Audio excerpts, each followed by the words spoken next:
Hyderabad hitech సిటీలో quantum AI సంస్థ తమ సెకండ్ బ్రాంచ్ ని ప్రారంభించింది. చీఫ్ గెస్ట్ గా హాజరైన మంత్రి ఎర్రబెల్లి దయాకర్ రావు కార్యాలయాన్ని ప్రారంభించారు. ఏవన్ టెక్నాలజీని కొత్త ఆవిష్కరణల్ని ఆవిష్కరిస్తున్నారన్నారు. ప్రారంభోత్సవంలో భాగంగా కొత్తగా 5 ఏఐ టూల్స్ ని లాంచ్ చేశారు కంపెనీ ప్రతినిధులు. కార్యక్రమంలో సినీ నిర్మాత దిల్ రాజు, సంస్థ ప్రతినిధులు పాల్గొన్నారు. మాకు తెలిసిన స్టాటిస్టిక్స్ బట్టి ప్రతి రంగంలో ఏఐ 9 నుంచి 15% వరకే ఉంది. ప్రతి రంగంలో ఇది మనము ముందుకు వెళ్తున్న కొద్దీ 15, 20, 100% ఒక 5-10 సంవత్సరాలు వెళ్తుంది. డెఫినెట్లీ ఒక అవగాహన కానీ ఒక తెలుసుకోవడం కానీ ముందు కానీ అంటే జరగక ముందే ఫిక్స్ చేయడానికి ఉపయోగపడుతుంది. కానీ ఆర్టిఫిషియల్ ఇంటెలిజెన్స్ ఆ ప్రమాదం అసలు కానే కాకుండా లేకపోతే దాని సొల్యూషన్ కూడా చేయలేదండి. సో జాబులు ఎవరికి పోవు, ఉన్న వాళ్ళ జాబులు బెటర్గా చేసుకునగలిగిన ఒక స్కోప్ వస్తుంది. ఆర్టిఫిషియల్ ఇంటెలిజెన్స్ అనేది మనమే చాలా అడ్వాన్స్గా ఉన్నాము. భారతదేశమే చాలా అడ్వాన్స్గా ఉంది మిగతా దేశాల కంటే. ఈ అడ్వాన్స్మెంట్ అనేది ఒక మాదిరిగా చూస్తే మన భారతదేశము ఇన్ జనరలీ టెక్నికలీ మనం చాలా స్ట్రాంగ్ అయిపోయినాం. మనం ఎట్లా అడ్వాన్స్ అవ్వాలని చూడాల్సిన అవసరం లేదండి. ఇప్పుడు మీరు గూగుల్ మూలాన నష్టాలు ఉందా అంటే, ఇప్పుడు మీ గూగుల్ ఎట్లా ఉందండి? గూగుల్ మీకు సడన్గా ఈ ఆఫీస్ రావాలంటే మ్యాప్ చూపిస్తుంది, అది నష్టం కాదు కదండి. అట్లనే చాట్ జీపీటీ కూడా ఒక గూగుల్ లాగానే అండి. మీకు ఏదైనా ఇన్ఫర్మేషన్ తెలియకపోతే ఆ ఇన్ఫర్మేషన్ అడిగితే చెప్తుంది, అంతేగాని దానికంటే ఎక్కువ ఏం చేయలేదు. తెలంగాణ స్టేట్ ఐఐసీకి భూములు అమ్మే పెత్తనం ఎక్కడదని ప్రశ్నించారు ప్రొఫెసర్ కోదండరాం. అడ్డగోలుగా చేసిన రిజిస్ట్రేషన్లపై వెంటనే విచారణ చేపట్టాలని డిమాండ్ చేశారు. హార్డ్వేర్ పార్క్ పరిధిలోని భూముల్ని రెసిడెన్షియల్ నుంచి ఇండస్ట్రియల్ కి మార్చడం ఏంటని ప్రశ్నించారు ప్రొఫెసర్ కోదండరాం. బీఆర్ఎస్ ప్రభుత్వం ప్రజాభిప్రాయ సేకరణ చేయకుండా భూములు లాక్కుంటున్నారని ఆరోపించారు. కాంగ్రెస్ నేత కోదండరెడ్డి హార్డ్వేర్ పార్కుకు వ్యతిరేకంగా సోమాజిగూడ ప్రెస్ క్లబ్ లో అఖిలపక్ష సమావేశం నిర్వహించింది తెలంగాణ జన సమితి. కార్యక్రమంలో వివిధ పార్టీల నేతలు పాల్గొన్నారు. ఒక కొంతమందికి మాత్రం నీ ధర గింత అని నోటీసులు ఇచ్చిండ్రు, కానీ దాని విషయం కూడా గవర్నమెంట్ ఒక అడుగు ముందుకు పోలేదు. ఒక్క మాటలో చెప్పాలంటే 20 ఏళ్ళకి వెళ్ళి నోటిఫికేషన్ ఏడుందంటే ఏడేసిన గొంగలి గానే ఉండదు, ఇంకా అది కదలలేదు. ఈ భూమిని నోటిఫికేషన్ ప్రాసెస్ కంప్లీట్ కాకుండానే జోనింగ్ మార్చింది. అవునా? జోనింగ్ మార్చి ఏం చేసిండ్రంటే ఇది రెసిడెన్షియల్ నుంచి ఇండస్ట్రియల్ జోన్ చేసి మనం దున్నుకోవటానికి నివాసానికి ఉపయోగించుకోలేని పరిస్థితిని తీసుకొచ్చింది. నువ్వు ఎప్పుడో తాతలు నాడిచ్చినటువంటి నోటిఫికేషన్ తీసి అవతల బంగాళా సముద్రంలో పారేయండి, ఇది మనం అడిగేది, అంతే కదా. ఇవి రెండూ జరిగితే భూమి మనదవుతుంది. మనం అనేది ఏంటంటే అరే కష్టపడి కొంటిమి, అనుభవిస్తుంటిమి, మా కబ్జాలనే ఉండే, మధ్యలో నువ్వెవరో వచ్చి దీని మీద పెత్తనం చెలాయించడానికి? అమ్మినోడు కాదు, కొన్నోడు కాదు, ఏం సంబంధం లేని మూడో వ్యక్తి టీఎస్ఐఐసి వచ్చి ఈడ పెత్తనం చేసుడు ఏంది అనేది మనం అడుగుతున్నాం. అంటే వెనకడికి బందగి భూమిని అక్కడ ఎట్లా దేశముఖులు గుంజుకున్నారో, ఇవాళ మన భూమి జాగీర్దారులు ఎట్లా గుంజుకున్నారో టీఎస్ఐఐసి వచ్చి తన పేరు రాయించేసుకున్నది. ముచ్చర్ల ఫార్మాసిటీ అన్నారు, తర్వాత ఇప్పుడు గ్రీన్ ఫార్మాసిటీ అన్నాడు. కేసీఆర్ ఎప్పుడెప్పుడు రంగులు మారుతాడో మనకి తెలియదు. చివరిగా ఎక్కడికి వచ్చిందంటే గ్రీన్ ఫార్మసీ అంటే దేశమంతా ఇది ఒకటి పెద్దగా నేను పెడుతున్నట్టుగా చెప్తున్నాడు. 2017లో పబ్లిక్ హియరింగ్ జరిగినప్పుడు మమ్మల్ని అందరినీ పోలీస్ స్టేషన్లలో అరెస్ట్ చేసి పెట్టిండ్రు. మామ అనిపించుకున్నారు. భూమి తీసుకునేటప్పుడు ప్రజాభిప్రాయ సేకరణ చేయాలి అనేది 2013 చట్టంలో ఉంది. అంతేకాకుండా భూమి యజమాని ఒప్పుకోకుండా భూమిని తీసుకోవడానికి లేదు అనేది కూడా ఖచ్చితంగా ఉంది. అది ఎంత శాతం? పెద్ద శాతమే, 60-70% రైతులు ఒప్పుకుంటేనే ఆ భూమి తీసుకోవాలి.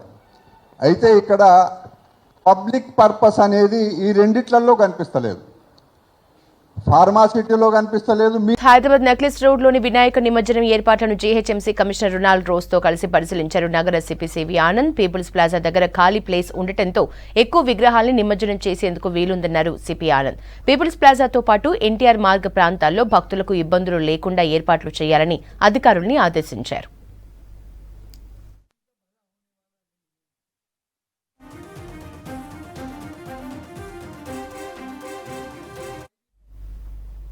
వినాయక చవితి సమీపిస్తుండటంతో నిమజ్జన ఏర్పాట్లపై ప్రభుత్వం దృష్టి పెట్టింది. కూకట్పల్లి ఐడీపీఎల్ చెరువులో నిమజ్జన ఏర్పాట్లను బాలనగర్ డీసీపీ శ్రీనివాసరావు పరిశీలించారు. చెరువు పరిసర ప్రాంతాల్లో పనులపై అధికారులతో కలిసి డీసీపీ తనిఖీ చేశారు. నిమజ్జనం వేళ భక్తులకు ఇబ్బందులు కలగకుండా చర్యలు చేపట్టాలని డీసీపీ సూచనలు చేశారు. శోభాయాత్రలో విగ్రహాల తరలింపు ఆలస్యం కాకుండా చూసుకోవాలన్నారు డీసీపీ. పరిధిలో మినీ ట్యాంక్ బండ్గా పేరుగాంచినటువంటి ఐడియల్ ట్యాంక్ దగ్గర గణేష్ నిమజ్జనానికి సంబంధించినటువంటి ఏర్పాట్లను పరిశీలించడానికి పోలీస్ సిబ్బంది అదేవిధంగా జిహెచ్ఎంసీ తరపు నుంచి అదర్ డిపార్ట్మెంట్స్ అన్నిటి నుంచి కోఆర్డినేషన్గా ఒక ఫీల్డ్ విజిట్ అనేది ఆర్గనైజ్ చేసుకోవడం జరిగింది. ఆల్రెడీ ట్రాఫిక్కి సంబంధించినటువంటి ఫీల్డ్ విజిట్ కూడా నిన్న కంప్లీట్ చేయడం జరిగింది. ఇంతకుముందుతో పోల్చుకుంటే ఇప్పుడు ఈ పార్క్లో చాలా బ్యూటిఫికేషన్ వర్క్ అనేది చేయడం జరిగింది. అయినా కూడా గణేష్ ఇమ్మర్షన్కి సంబంధించి ఎలాంటి ఇక్కడికి వచ్చేటటువంటి భక్తులకు ఎలాంటి అసౌకర్యం కలగకుండా అన్ని రకాలైనటువంటి పటిష్టమైన భద్రతా ఏర్పాట్లు చేయడం జరిగింది. సో దాని నుంచి ఇప్పటి నుంచే కోఆర్డినేట్ చేసుకొని ఆల్రెడీ ఫ్రెష్ వాటర్స్ ఇక్కడ బేబీ పాండ్లో కానీ అదేవిధంగా మిగతా చోట్ల కూడా నెంబర్ ఆఫ్ క్రేన్స్ వచ్చినటువంటి ఐడియల్స్ అనేవి వితిన్ నో టైము ఇమ్మర్షన్ అయ్యేటట్లుగా అన్ని పకడ్బందీ ఏర్పాట్లు చేయడం జరిగింది. అదేవిధంగా మహిళా భక్తులని వాళ్ళని దృష్టిలో ఉంచుకొని వాళ్ళకి కావాల్సినటువంటి టాయిలెట్ సౌకర్యము అదేవిధంగా ఎలక్ట్రిసిటీ సౌకర్యము ప్లస్ చిన్నపిల్లలు కూడా ఎక్కడా కూడా ఎలాంటి ప్రమాదాలు వాటిల్లకుండా బ్యారికేడింగ్ సంబంధించి కూడా అన్ని రకాలైనటువంటి పటిష్టమైన ఏర్పాట్లు. వినాయక చవితి ఉత్సవాల కోసం హైదరాబాద్ నగరం సర్వంగా ముస్తాబైంది. నగరంలో రెండో అతిపెద్ద మట్టి గణపతి కాచిగూడలో రూపుదిద్దుకుంటోంది. కోల్కతా నుంచి వచ్చిన కళాకారులు కాచిగూడ అష్టభుజ వినాయకుడిని తయారు చేస్తున్నారు. కాలుష్యరహిత సహజ సిద్ధంగా మట్టి గణపతి తయారీ కోసం నెల రోజుల నుంచి కళాకారులు పనిచేస్తున్నారు. చప్పల్ బజార్ నుంచి మరిన్ని డీటెయిల్స్ కావ్య అందిస్తారు. హైదరాబాద్లో వినాయక చవితి అంటే గల్లీకి ఒక గణపతి కనిపిస్తాడు. అపార్ట్మెంట్లో గణపతి, ఆఫీసులలో గణపతి, ఇక ఏడ చూసినా కానీ గణపతుల పూజలతోటి మస్తు కనిపిస్తుంది.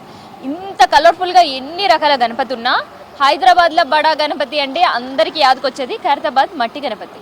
లడ్డు గణపతి, కాస్ట్లీ గణపతి అంటే అందరు గుర్తుకొచ్చేది బాలాపూర్ గణపతి. కానీ ఈ గణపతులతో పాటు ఇంకొక ప్రత్యేకమైన గణపతి కాడికి నేను వచ్చేసిన. సో ఈ ఏడాది ఖైరతాబాద్ బడా గణపతి తర్వాత రెండో పెద్ద హైదరాబాద్లో గణపతి కూడా కొలువు తీరబోతున్నాడు. సో పిఓపి గణపతి కాదు, మట్టి గణపతి. ఇక ప్రజెంట్ నేను కాచిగూడ కాడ ఉన్నా.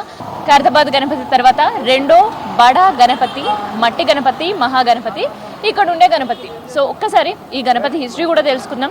ఎందుకంటే మనకి ఎరకని ఇట్లాంటిది దాదాపు 40 ఏళ్ల పైనుంచి గణపతిని పెట్టుడు, అదే ఒకే ప్లేస్లో పెట్టుడు, ఇక్కడనే తయారు చేయించి పెట్టుడు అనేది ఏదో ఒక సెంటిమెంట్స్ ఉంటుండే అండ్ దానికి సంబంధించి ఏదో ఒక చరిత్ర హిస్టరీ ఉంటుంది కదా. దాని గురించి తెలుసుకునే ప్రయత్నం అయితే మనం చేద్దాము. సో ఎట్లా స్టార్ట్ అయిందన్న అసలు గణపతి పెట్టుడు అనేది? తొలుత గణపతి ఎవరు పెట్టిండ్రు? ఈడ ఎన్ని సంవత్సరాలకు వెళ్ళి పెడుతున్నారు? మా పెద్దవాళ్ళు చిన్నగా పెడుతుండే, ఆ తర్వాత 40 ఏళ్ళ సంది పెద్దగా తయారు చేపిస్తున్నాం. ఇక్కడ సో చిన్నప్పటికెళ్ళి చూస్తుర్రా ఈడ మీరు గణపతిని? చిన్నప్పటి నుంచి ఇన్ని చూస్తున్నాం.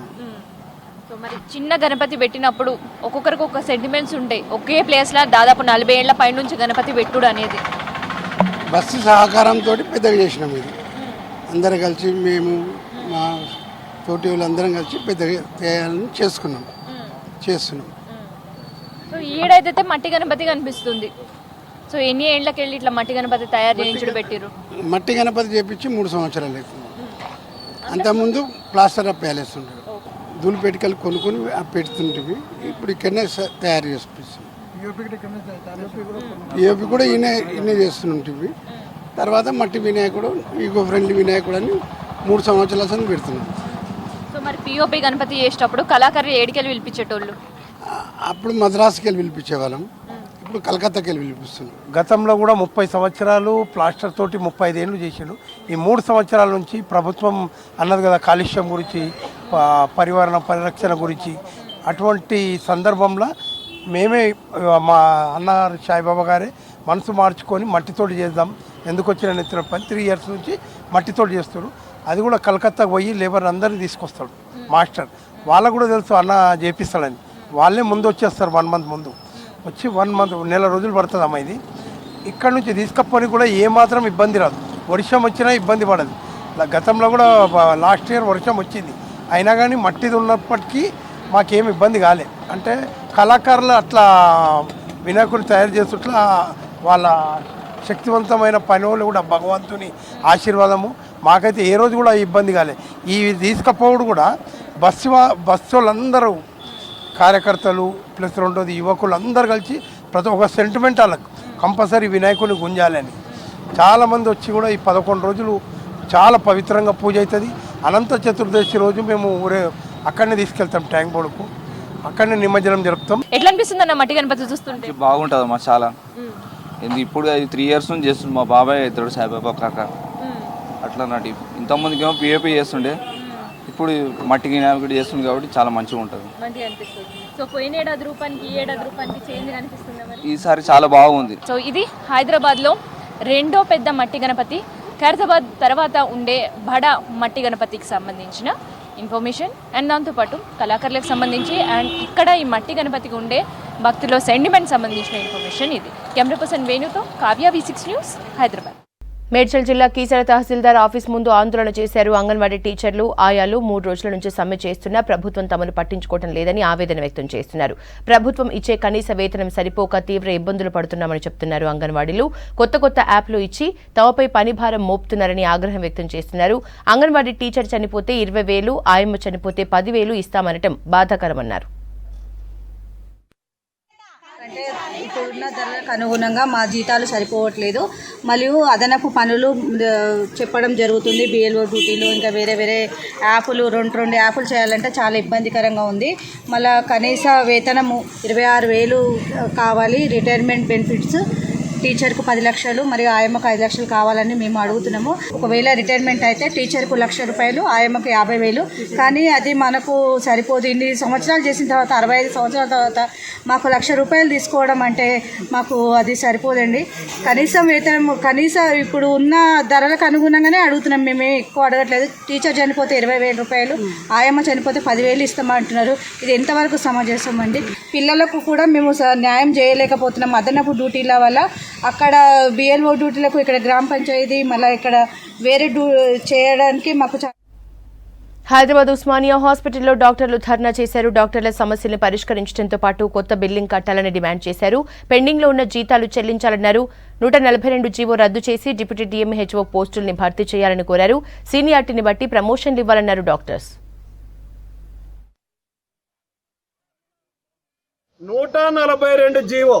ఒకవైపు గవర్నమెంట్ ఏమంటదంటే హైదరాబాద్ జిల్లాలో మరి 1,00,000 పాపులేషన్ కన్నా, 1,00,00,000 పాపులేషన్ కన్నా ఎక్కువ ఉన్నారు అంటారు.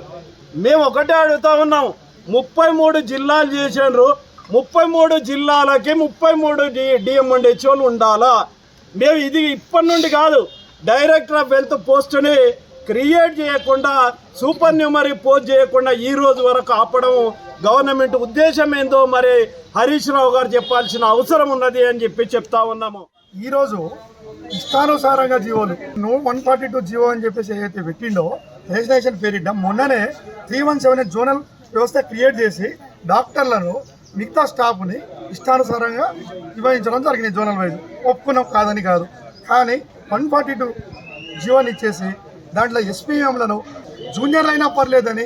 చంద్రబాబు అరెస్టును నిరసిస్తూ కూకట్పల్లి KPHP రోడ్ నంబర్ 1లోని గాంధీ విగ్రహం దగ్గర అమరావతి పరిరక్షణ సమితి ధర్నా నిర్వహించింది. బాబును వెంటనే విడుదల చేయాలని డిమాండ్ చేశారు. అక్రమ అరెస్టులకు భయపడే ప్రసక్తే లేదన్నారు. ఐ సపోర్ట్ CBI అంటూ ప్లకార్డులు పట్టుకుని నినాదాలు చేశారు. వైసీపీ ప్రభుత్వం కుట్రల్ని ప్రజలు తిప్పికొట్టాలని పిలుపునిచ్చారు అమరావతి పరిరక్షణ సమితి నాయకులు. గారిని అరెస్ట్ చేసి జైలుకు పంపించిన తర్వాత సంబరాలు చేసుకుంటున్న వైసీపీ నాయకులందరికీ ఒకటే సవాలు, సాక్ష్యాలు చూపించండి. సాక్ష్యాలు లేకుండా ఎలాంటి పూర్తి స్థాయి ఆధారాలు లేకుండా చంద్రబాబు నాయుడు గారిని అరెస్ట్ చేశారు. చంద్రబాబు నాయుడు గారిని రిమాండ్కి పంపించారు.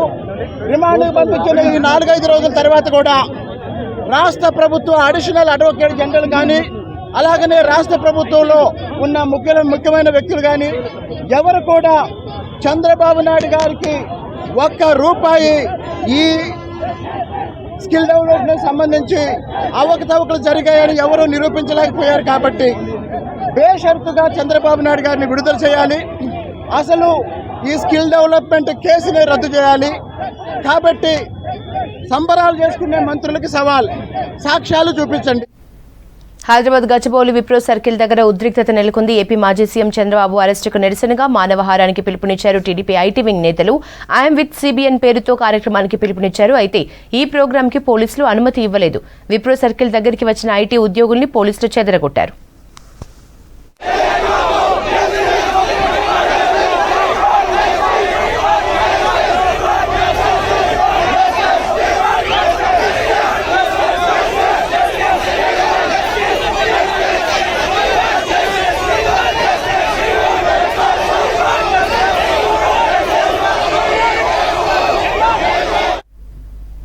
ఏపీ మాజీ సీఎం చంద్రబాబు నాయుడు అరెస్టును నిరసిస్తూ ఆందోళన చేపట్టారు. వికారాబాద్ జిల్లా పరిగి టీడీపీ నేతలు నల్ల బ్యాడ్జీల్ని ధరించి నిరసన తెలిపారు.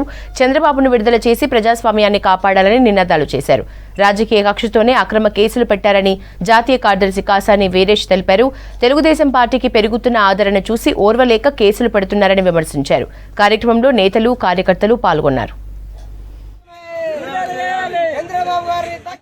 జగన్ ఆయన యొక్క పైశాచిక ఆనందం పొందడం కోసం తెలుగు ప్రజలు బాగుండాలని కోరుకునే ప్రజానాయకుడిని అక్రమంగా అరెస్టు చేసి జైల్లో పెట్టడం జరిగింది. దాన్ని మేము పూర్తిగా ఖండిస్తున్నాం. ఆయనను వెంటనే విడుదల చేసే వరకు ఈ యొక్క కార్యక్రమాలు నిర్వహిస్తూ ఉంటాం. అరిచేతు అడ్డం పెట్టి సూర్యుడిని ఆపుతామనే పగటి కలలు బంద్ చేయండి. మీరు న్యాయమైనటువంటి అవకాశం మీకు పాలన చేయమని ప్రజలు ఒకసారి అవకాశం ఇచ్చారు. ఆ పాలన చేయండి. మీరు చేసిన పాలనను ప్రజలు బాగా చూసారు. ఒక్క అవకాశం అని ఒక దొంగ ఏడుపు ఏడ్చి ఒక అధికారం చేపట్టిన నువ్వు నీ పైశాచిక ఆనందాన్ని నీ సైకోయిజాన్ని ప్రజలపైన రుద్దుతున్నావు. న్యాయమే గెలుస్తుంది. తెలుగుదేశం పార్టీ ప్రజల కోసం పనిచేస్తుంది. ఆ ఆదరణను చూసి తట్టుకోలేక ఒక సైకో చేసినటువంటి ఈ దుశ్చర్యకి ఆంధ్రప్రదేశ్ ప్రభుత్వం పూర్తిగా అధికారం ఉన్నా లేకున్నా బడుగు బలహీన వర్గాల కోసం పోరాటం చేస్తామన్నారు బీజేపీ రాష్ట్ర కార్యవర్గం సభ్యులు రవికుమార్ యాదవ్. పేద ప్రజల్ని దోచుకుంటున్న అక్రమార్కులకు శిక్ష పడాలంటే బీజేపీ అధికారంలోకి రావాలన్నారు. గడప గడపకు బీజేపీ రవాణా యాత్రలో భాగంగా చందానగర్ డివిజన్లో పర్యటించారు.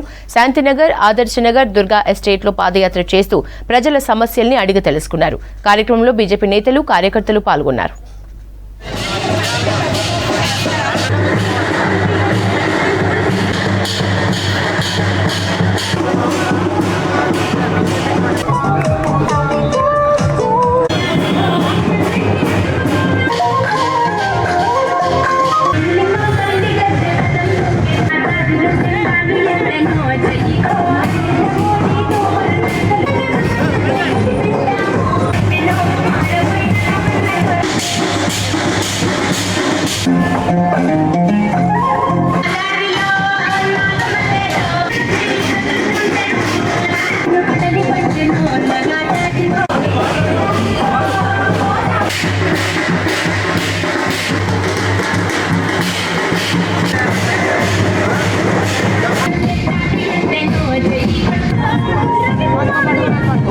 ఉండేది సార్ 10 రోజులే ఉంటుంది. ఇంకా మన అధికారం రావాలి.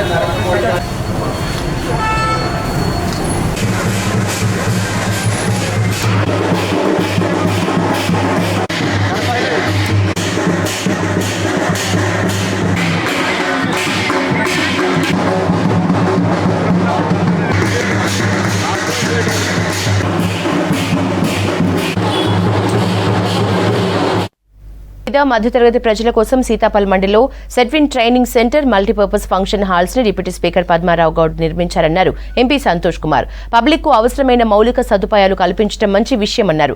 డివిజన్లోని school, junior college, degree college నిర్మాణాలు పరిశీలించాలన్నారు. వివిధ వృత్తులకు సంబంధించిన శిక్షణ కార్యకలాపాలపై ఆరా తీశారు. కార్యక్రమంలో deputy speaker Padmarao Goud, BRS నేతలు పాల్గొన్నారు.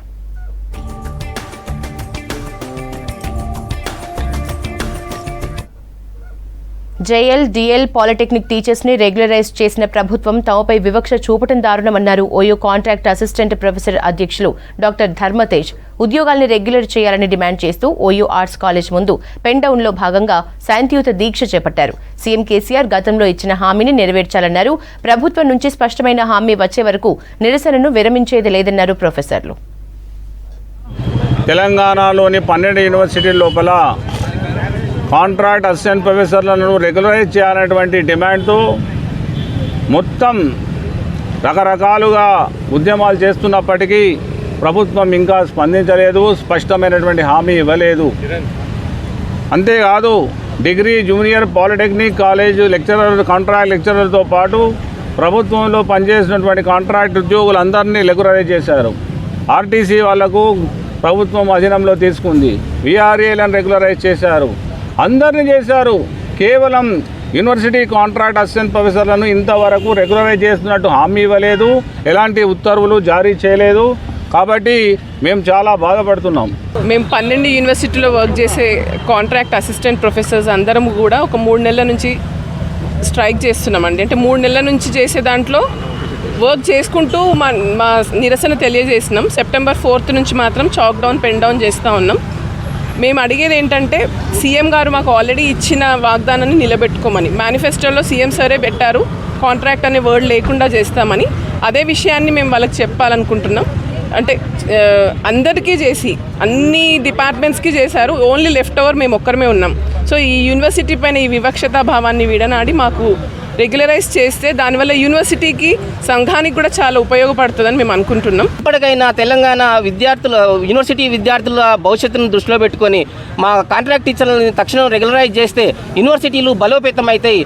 దాదాపు ఒక 50 నుంచి 60% యూనివర్సిటీలో రెగ్యులర్ టీచర్లు అయిపోతారు. మిగిలినవి మళ్ళీ మీరు రిక్రూట్మెంట్ చేసుకోవచ్చు. కానీ ఇప్పుడైనా మీరు ఈ యూనివర్సిటీల పైన వివక్షతను వదిలేసి మమ్మల్ని రెగ్యులరైజ్ చేయాలని ప్రభుత్వాన్ని మరీ వేడుకుంటున్నాం. సీఎం గారి దృష్టికి తీసుకెళ్లాలి. జేఎల్ ఇంగ్లీష్ పేపర్లో సిలబస్లో లేని ప్రశ్నలు ఇవ్వటంపై ఆగ్రహం వ్యక్తం చేశారు ఓయూ జేఏసీ అధ్యక్షులు దత్తాత్రేయ. అభ్యర్థులతో కలిసి ఓయూ ఆర్ట్స్ కాలేజ్ దగ్గర నిరసన తెలిపారు. సిలబస్లో ఉన్న పోయిటరీపై ప్రశ్నలు అడగకుండా ఇతర ప్రశ్నలు ఇచ్చి నిరుద్యోగుల జీవితాలతో టీఎస్పీఎస్సీ అధికారులు ఆడుకుంటున్నారని, ప్రశ్నపత్రంపై నిపుణులతో కమిటీ వేసి మళ్లీ పరీక్షలు నిర్వహించాలని డిమాండ్ చేశారు. ప్రతిష్టాత్మకంగా జేఎల్ ఎగ్జామ్స్ నిర్వహిస్తా ఉంది.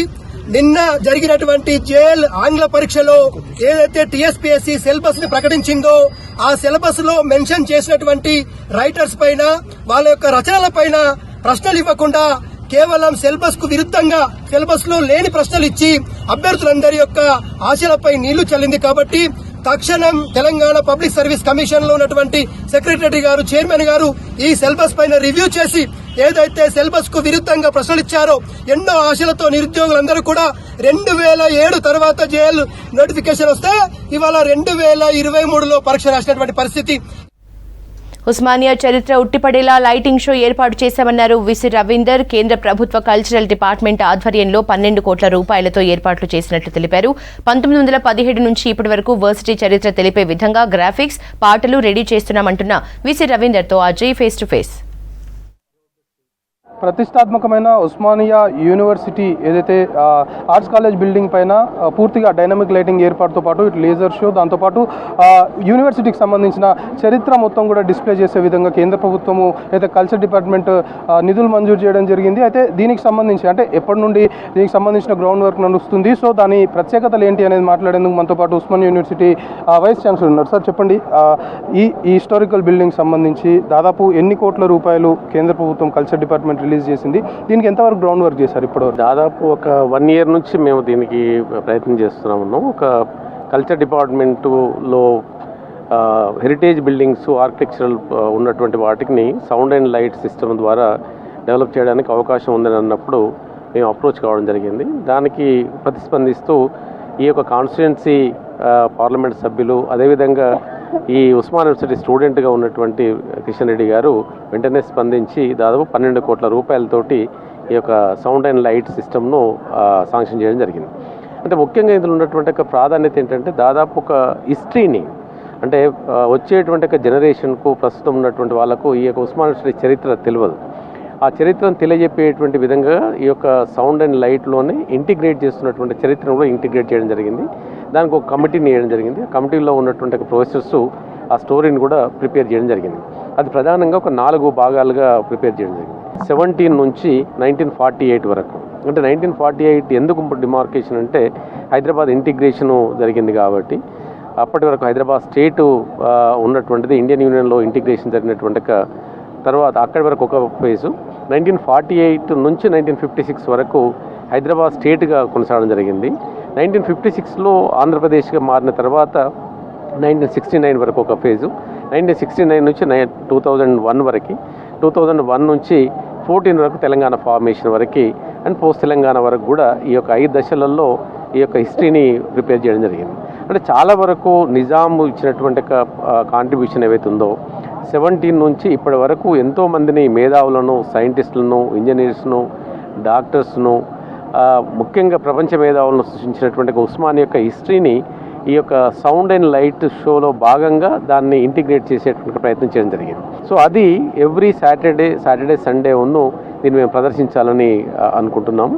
అయితే ముఖ్యంగా దీని ద్వారా ఒక మెసేజ్ పోవడం, అంటే ఇంతవరకు లేనటువంటిది, తెలియనటువంటి చరిత్రను, అంటే మనకు తెలియని మన చరిత్రను మన విద్యార్థులకు, మన యొక్క సమాజానికి తెలియజేపేటువంటి అవకాశం దీని ద్వారా రావడం జరిగింది.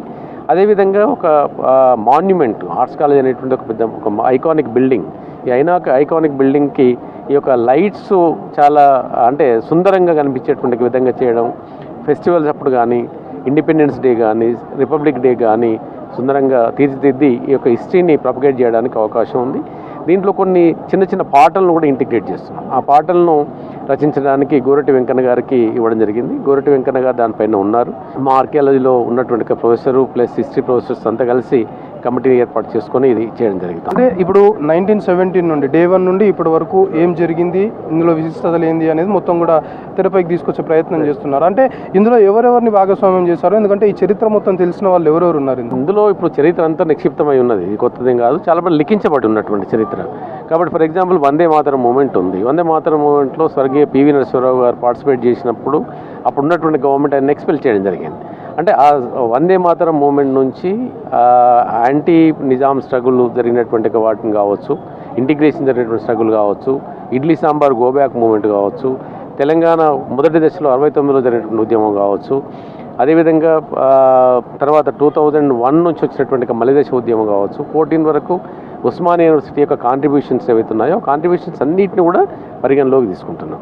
అంటే ఇవన్నిటిని మనం చెప్పడానికి చాలా టైం పడుతుంది, కానీ వాటిని కొంత పాట రూపంలో ఉన్నప్పుడు మొత్తం ఎసెన్స్ వచ్చేటువంటి విధంగా దాన్ని తయారు చేస్తూ ఉన్నాం. అది ఒక అమ్మాయి తాతతోటి ఈ యొక్క ఇన్స్టిట్యూషన్కి వచ్చి ఇక్కడ ఇదేంటి అని అడిగినప్పుడు ఆ తాత ఎక్స్ప్లెయిన్ చేసేటువంటి బ్యాక్గ్రౌండ్లో ఉండేటువంటి హిస్టరీని ఎక్స్ప్లెయిన్ చేసే ప్రయత్నం చేస్తున్నాం. బహుశా that's going to be a big attraction for the tourist కావచ్చు, ఇక్కడ ఉన్నటువంటి ప్రజలకు కావచ్చు, మా విద్యార్థులకు కావచ్చు, చాలామందికి తెలియజెప్పేటువంటి విధంగా ఉంటుంది. సో అది బహుశా మిగతా ప్లేస్లలో ఇలాంటిది, అంటే బహుశా భారతదేశంలో ఏ యూనివర్సిటీకి లేనటువంటి ప్రత్యేకత ఉస్మానియా యూనివర్సిటీకి ఉంది.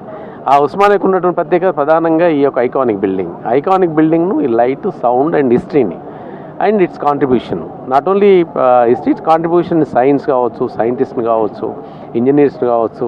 ప్రపంచంలో మేము ఎక్కడికి పోయినా నేను ఉస్మానియాలో చదివినాను ఫలానా అంటే మేము అడుగుతున్నాం ఉస్మానియాలో చదవంది ఎవరని అడుగుతున్నాం.